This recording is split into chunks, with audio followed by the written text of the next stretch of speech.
नमस्कार दोस्तों, आपका हमारे चैनल पर स्वागत है। दोस्तों, आज की इस वीडियो में हम पढ़ने वाले हैं आलोचना के प्रकार, सैद्धांतिक आलोचना और ऐतिहासिक आलोचना। दोस्तों, वीडियो को अंत तक जरूर देखिएगा, आपके लिए बहुत ही महत्वपूर्ण होने वाली वीडियो। चलिए शुरू करते हैं वीडियो को। सैद्धांतिक आलोचना किसे कहते हैं? देखिए, आलोचना के किए गए वर्गीकरणों में सैद्धांतिक आलोचना आलोचना पद्धति के रूप में मान्य है। तो जैसे कि आपको पता है कि आलोचना के अनेक प्रकार हैं, उनमें से जो ये आलोचना है सैद्धांतिक आलोचना, वो आलोचना पद्धति का एक रूप है। सैद्धांतिक आलोचना को शास्त्रीय आलोचना भी कहते हैं। याद रखिए, सैद्धांतिक आलोचना को शास्त्रीय आलोचना भी कहते हैं। काव्य शास्त्र के आधार पर जो व्यावहारिक आलोचना की जाती है वह शास्त्रीय या सैद्धांतिक आलोचना होती है। याद रखिए, काव्य शास्त्र के आधार पर जो व्यवहारिक आलोचना होती है वही शास्त्रीय या सैद्धांतिक आलोचना कहलाती है। इस आलोचना पद्धति के अंतर्गत रस, छंद, अलंकार, भाषा शैली आदि तत्वों की दृष्टि से आलोच्य कृति का विश्लेषणात्मक व्याख्या की जाती है। जो यह सैद्धांतिक आलोचना है, इसमें जो रस, छंद, अलंकार, भाषा शैली ये तत्व होते हैं, इनके आधार पर जो हमारी कृति होती है उसकी विश्लेषणात्मक व्याख्या होती है। आचार्य महावीर प्रसाद द्विवेदी और मिश्र बंधुओं ने हिंदी में शास्त्रीय या सैद्धांतिक आलोचना का प्रारंभ किया। याद रखिए, शास्त्रीय या सैद्धांतिक आलोचना का प्रारंभ किसने किया हिंदी में? आचार्य महावीर प्रसाद द्विवेदी और मिश्र बंधुओं ने।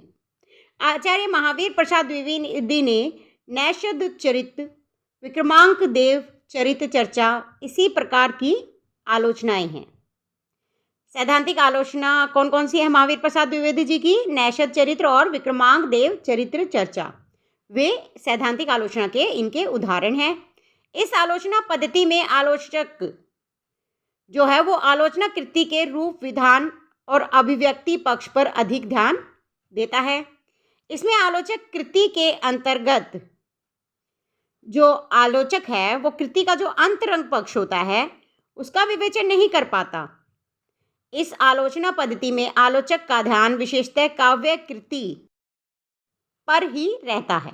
जो सैद्धांतिक आलोचना है, इसमें जो आलोचक होता है, मतलब जो रचना की आलोचना करता है, उसका ध्यान कृति के बाह्य पक्ष पर ही रहता है, अंतरंग पक्ष पर नहीं। इस काव्य कृति में ही उसका ध्यान लगा रहता है। उस समय की जो परिस्थितियां हैं, ऐतिहासिक जो वातावरण है, उस पर इनका ध्यान नहीं रहता। डॉक्टर नगेंद्र का रस सिद्धांत, भगीरथ मिश्र का भारतीय काव्यशास्त्र, आचार्य रामचंद्र शुक्ल का रस की मीमांसा आदि ग्रंथ इसी सैद्धांतिक आलोचना के ही उदाहरण हैं।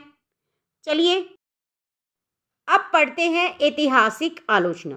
देखिए, ऐतिहासिक आलोचना होती क्या है?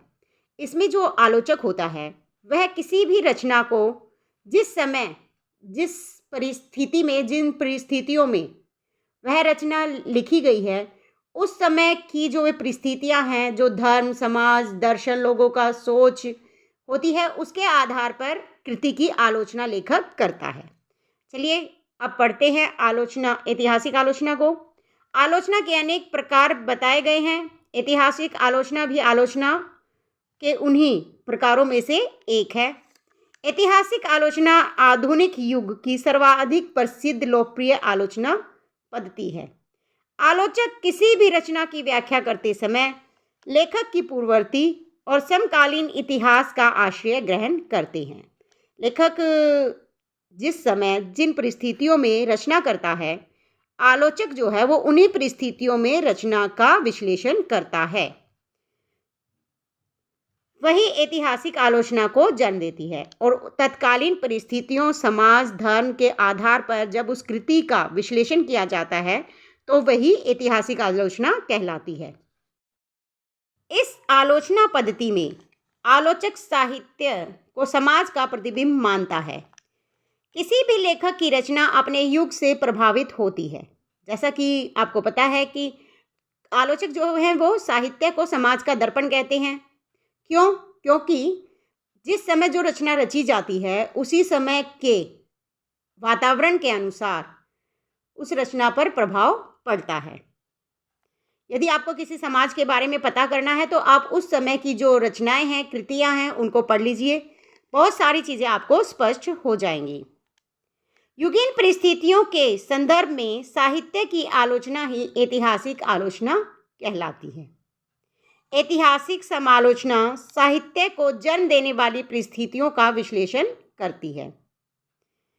ऐतिहासिक समालोचना क्या करती है? वह साहित्य को जन्म देने वाली उस समय की जो परिस्थितियां हैं उनका विश्लेषण करती है और उसी के परिप्रेक्ष्य में आलोच्य कृति की व्याख्या करती है।